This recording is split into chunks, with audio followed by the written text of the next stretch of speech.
அல்லாஹ் யாருக்கு நலவை நாடுவானோ அப்படிங்கிற ஒரு சப்ஜெக்ட், பல விஷயத்தை சொல்றாங்க. அதுல ஒரு செய்தி சொல்லுவாங்க, இதா அராதல்லாஹு, அல்லாஹ் யாருக்காவது நாடினால், ஹைரன், அவர் வாழ்க்கையை நல்லாக்கணும்னு நினைத்தால்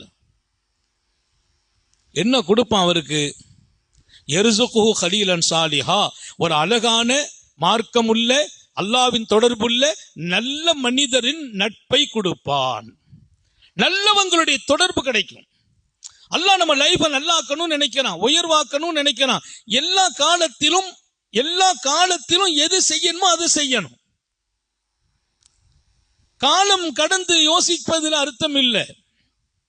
நிறைய பேரு இழந்துட்டு பின்னால கவலைப்படுறாங்க, அன்னைக்கு அந்த லைஃபை வீணாக்கிட்டோமே, அந்த மாதிரி நண்பர்களோட பழகி இருக்க கூடாது, அப்படி எல்லாம் பின்னால கவலைப்படுறாங்க. அதனால அன்பு பிள்ளைகளுக்கு சொல்கிறேன், இப்போதே நாம் சுதாரிக்கணும். அல்லாஹ் ஒரு மனிதருக்கு நலவை நாடினால் நல்லவர்களின் தொடர்பை கொடுத்து விடுவான். நல்லவங்களுடைய தொடர்பு கிடைக்கதா, அவர் நல்ல வழியிலேயே போயிட்டே இருப்பாரு. அவர் லைஃப் எங்கேயுமே தப்பா போகாது. அவர் பள்ளிவாசலுக்கு கூட்டு வந்துருவார், பயானுக்கு கூட்டு வருவார், தொழுகைக்கு கூட்டு வருவார், பாடம் பார்க்க சொல்வார், பெற்றோர்களுக்கு கட்டுப்படு என்பார். நல்ல நட்பு என்பது நலவான நிலைகள்ல நம்மளை உட்கார வச்சிரும். இந்த வாலிப காலத்துல சின்ன வயசுல எல்லாம் 4 பேருடைய நல்ல துவாவை வாங்கிட்டோம் வைங்களேன், லைஃப் லாங்கா நல்லா இருப்போம். அல்லாஹ் எல்லாருக்கும் தௌஃபீக் செய்வானாக.